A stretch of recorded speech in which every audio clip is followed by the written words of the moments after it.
विस्तरेणात्मनो योगं विभूतिं च जनार्दन भूयः कथय तृप्तिः शमतो नास्ति मे अमृतम्। आज भगवद गीता के 10वें अध्याय का 18वां श्लोक है और आज के श्लोक में भगवान से अर्जुन एक प्रार्थना कर रहे हैं। अर्जुन कह रहे हैं, हे जनार्दन, आप पुनः विस्तार से अपने ऐश्वर्य तथा योग शक्ति का वर्णन करें। मैं आपके विषय में सुनकर कभी तृप्त नहीं होता हूँ, क्योंकि जितना ही आपके विषय में सुनता हूँ उतना ही आपके शब्द अमृत को चखना चाहता हूँ। आपके शब्द अमृत के समान हैं। यहाँ पर अर्जुन ने भगवान से ये प्रार्थना की है कि भगवान अपने योग ऐश्वर्य को, भगवान अपनी विभूतियों को बताएं, जिससे भगवान का स्मरण करना बहुत आसान हो जाए। भगवान की क्वालिटी ही ऐसी है कि जब किसी भी जीव को भगवान के गुणों के विषय में, उनकी कथाओं के विषय में, लीला के विषय में या उनके शुद्ध नाम के विषय में सुनने को मिलता है, उससे उसका कांटेक्ट होता है, तो जीव को अमृत सा आनंद आता है। यही बात भागवत में ऋषिगण कहते हैं, वयम तुना वित्रप्याम उत्तम श्लोक विक्रमे यमताम रस ज्ञानम स्वादु स्वादु पदे पदे। भागवत 1:1-19 में कि हे मुनि, आप हमें उत्तम श्लोक भगवान कृष्ण के विषय में बताइए, क्योंकि उसको सुनकर हर पद पे, हर स्टेप पे हमारे कानों में दिव्य अमृत का स्वाद आ रहा है। तो भगवान के गुण ही कुछ इस प्रकार से हैं कि जब वो ठीक से सुनने को मिले तब आनंद आता है। आज समाज में बहुत से लोग भगवान के विषय में बोलते हैं, जो बहुत अच्छा है।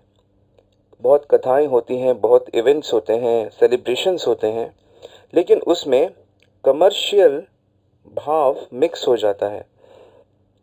लोग भगवान की चीज़ें, भगवान का गुणगान करने के लिए शुरू तो करते हैं, लेकिन धीरे धीरे फिर वो उससे धन कमाने लगते हैं, वह उससे प्रतिष्ठा कमाने लगते हैं, वह उससे फॉलोअर्स इकट्ठा करने लगते हैं।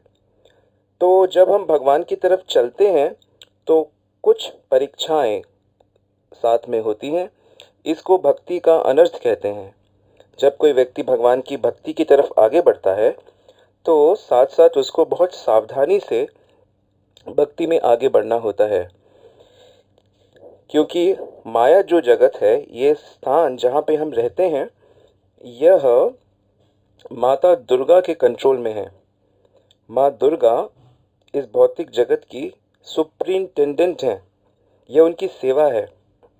उनकी सेवा है कि जो भगवान की बात नहीं मानते, जो भगवान की सेवा नहीं करते, उनसे प्यार नहीं करते, उनको दंड देना। जो सांसारिक भोग में लिप्त हैं, जो सांसारिक भोगों में लगे हुए हैं, उनको दंड देना। ये कार्य बड़ा मुश्किल है, लेकिन माता भगवान की एक बहुत सिंसियर भक्त हैं। भगवान की बहुत उच्च कोटि की भक्त है माँ दुर्गा। जैसे कि हमारे समाज में पुलिस होते हैं, वो सरकार के अच्छे सेवक होते हैं, लेकिन उनको कोई पसंद नहीं करता है। जहाँ भी पुलिस जाती है लोग घबरा जाते हैं। परंतु पुलिस का एक बड़ा महत्वपूर्ण सेवा है सरकार की, कि वह लोगों को सही रखे, उनको गलत कार्य में ना जाने दे, जिससे सभी को समस्या हो। ठीक उसी प्रकार माता दुर्गा भी यही कार्य करती हैं। तो जब हम भक्ति में आगे बढ़ते हैं तो इस प्रकार के अनर्थ हमको घेर लेते हैं, जिससे अधिकांश ये देखा जाता है कि बड़े बड़े साधु भी, जिनका आध्यात्मिक जो एम्पायर है वो एक व्यापार बन जाता है, और वह भी धीरे धीरे पथभ्रष्ट हो जाते हैं, और उनके जो फॉलोअर्स हैं स्वाभाविक, वह भी फिर पथभ्रष्ट हो जाते हैं। इसलिए भक्ति में आगे बढ़ने के लिए केवल किसी एक पे विश्वास नहीं करना चाहिए। शास्त्र हमको कहता है कि केवल शास्त्र पे विश्वास मत करो। साधु अन्य साधु जो भगवान की भक्ति कर रहे हैं, गुरु जिनकी शरण में आप भक्ति कर रहे हैं। भक्ति में आगे बढ़ने के लिए एक मार्गदर्शक की बहुत आवश्यकता है। ऐसा मार्गदर्शक जो खुद भक्ति में डूबा हुआ है, जो सारे कार्यों को भगवान की सेवा रूप से कर रहा है, पूरी तरीके से भगवान में डेडिकेटेड है। ऐसा कोई मार्गदर्शक हो, उसकी आज्ञा में रहकर भक्ति की जाती है। तो गुरु, साधुगण और शास्त्र, वेद, ये जो बात कह रहे हैं, इन तीनों के संयोग से फिर डिसीजन लिया जाता है और फिर कार्य किया जाता है। तो इसलिए आजकल समाज में लोग गुरु में अंधविश्वास रखते हैं और फिर वो गुरु उनको अंधे कुएं में ले जाता है।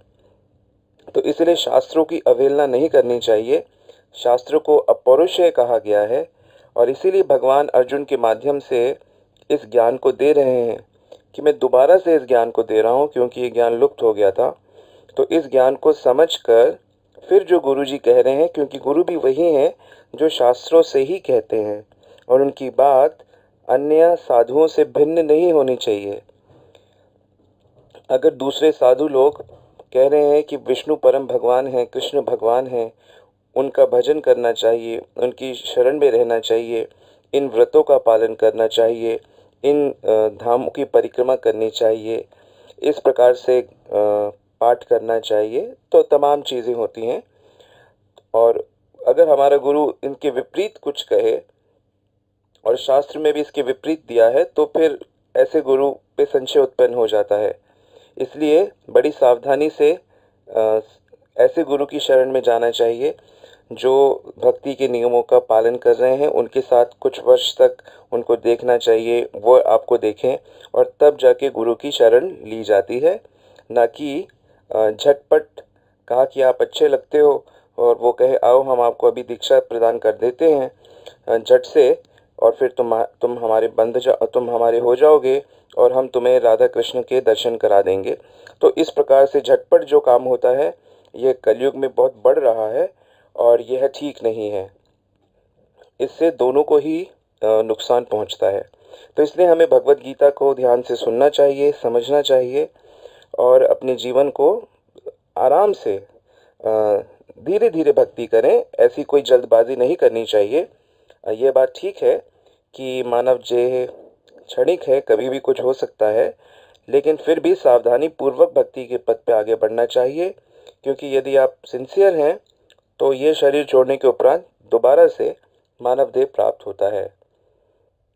नेहा विक्रमनाशोस्ति प्रत्यावायो न विद्यते स्वल्पपिमस्य धर्मस्य त्रायतो महतो भयात्। दूसरे अध्याय में भगवान ने बताया है कि ये रास्ता कभी टूटता नहीं है। इसमें अगर आपकी मृत्यु भी हो जाती है तो दोबारा से आप उसके आगे से भक्ति प्रारंभ करते हैं। तो भगवान की जो गुण हैं, जो भगवान का ऐश्वर्य है, वह इतना अच्छा है कि यदि शुद्ध रूप से उसे सुना जाए तो वह अमृत तुल्य आनंद प्रदान करता है। लेकिन जो लोग भगवान के रास्ते को कमर्शियल बनाते हैं, तो ये बिल्कुल वैसा ही है जैसे कि शुद्ध दूध में सांप का जहर मिला दिया हो, तो वह दूध बहुत खतरनाक हो जाता है। ऐसे लोगों के प्रवचन, ऐसे सो कॉल्ड स्यूडो डिवोटीज की कथाएं का दूसरों के जीवन में कोई प्रभाव नहीं पड़ता है। इसलिए श्रील प्रभुपाद जी हमें यह बता रहे हैं कि हमें बड़ी सावधानी से भगवत गीता का प्रतिदिन अध्ययन करना चाहिए, सुनना चाहिए, समझना चाहिए, इस पर विचार करना चाहिए, मनन करना चाहिए कि क्या कहा गया है, और फिर अपने जीवन में इसे उतारना चाहिए। तो भगवान के जो गुण हैं वह चारों तरफ फैले हुए हैं। तो यहाँ पर अर्जुन भगवान से यही जानना चाहता है कि हे प्रभु, आप मुझे जल्दी से बता दीजिए कि कैसे मैं हर समय आपको याद कर सकता हूँ। क्योंकि भगवान ने पहले बताया था कि उन्होंने अपने विषय में बताया था और उसे सुन के अर्जुन को बहुत आनंद हुआ, और उसने कहा कि आप अपने योग और विभूतियों को अब विस्तार से कहिए, क्योंकि आपकी जो वचन है अमृत के समान है और मुझे तृप्ति नहीं मिल रही है। मेरा मन कर रहा है कि मैं इनको सुनता ही चला जाऊं। तो भगवान की जो विभूतियाँ हैं उनको सुनने से भगवान में आकर्षण बढ़ता है, और अर्जुन ने देखा कि उसका आकर्षण भगवान में बढ़ने लगा है। और अगर मुझे भगवान की विभूतियाँ पूरी तरह से समझ में आ जाएं तो मेरा आकर्षण कृष्ण में बहुत जल्दी बढ़ जाएगा। यह भगवान में आकर्षण बढ़ना, भगवान की तरफ अट्रैक्टेड होना, बिना किसी लाभ के, बिना किसी सांसारिक लाभ के, और भगवान की तरफ आकर्षित होकर, नेचुरली जब भगवान की तरफ आकर्षित होंगे तो उनकी सेवा का मन करेगा। तो यही प्रेम है, यही हमारा संबंध है। और आकर्षण सेवा रूप से होता है, ना कि भगवान मेरी सेवा करे। ये बात अलग है कि भगवान सबकी सेवा करते हैं, परंतु फिर भी हमें भगवान से सेवा लेनी नहीं चाहिए, भगवान की सेवा करनी चाहिए। हम अक्सर भगवान से मांगते रहते हैं, पर हमें ये देखना चाहिए भगवान को देते क्या हैं, क्योंकि प्रेम का मतलब देना होता है, लेना भी होता है, पर भाव लेने का नहीं रहता, भाव देने का रहता है। तो यहाँ पर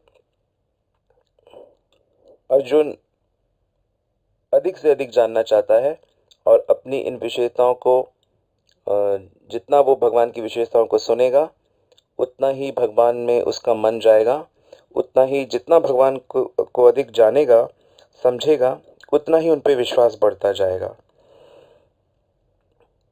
तो ये इस अध्याय में अर्जुन भगवान से यही प्रार्थना कर रहे हैं, इस श्लोक में विशेष रूप से, कि हे भगवान मुझे आप अधिक दीजिए, अधिक बताइए अपने विषय में, और हमें भी भगवान के विषय में अधिक से अधिक जानना चाहिए। हमें भी प्रयास करना चाहिए, कम से कम हर रोज़ कृष्ण के विषय में एक नई चीज़ अवश्य जानें। इतने ग्रंथ हैं, भगवत गीता है, भागवत है, 18 पुराण हैं, उपनिषद हैं, वेदांत है, महाभारत है, रामायण है, चैतन्य महाप्रभु की लीलाएं हैं, चैतन्य चरितमृत है, और इतने महात्माओं ने इतने ग्रंथ भी लिखे हैं। भक्ति रसामृत सिंधु है, बृहद भागवतम है, गोपाल चंपू है, कृष्ण करणामृत है, ऐसे बहुत से ग्रंथ हैं। तो हमें धीरे धीरे कृष्ण के विषय में प्रतिदिन कुछ न कुछ नया जानना चाहिए, सिद्धांतों को समझना चाहिए विस्तार से। और जितना अधिक हमें कृष्ण के विषय में ज्ञात होगा, उतना ही हम दूसरों को कृष्ण के विषय में बता पाएंगे। और भगवान ने बताया है कि जो भी मेरे विषय में दूसरों को बताता है, ऐसा भक्त मुझे बहुत प्रिय है, क्योंकि भगवान के विषय में सुनकर जीव का असली सच्चा कल्याण होता है।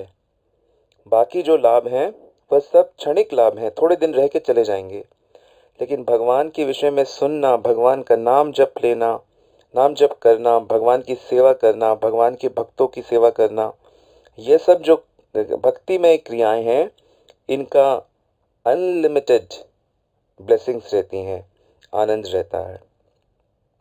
तो भगवान के विषय में अधिक से अधिक जानिए और दूसरों को भी कृष्ण के विषय में बताइए। हरे कृष्ण।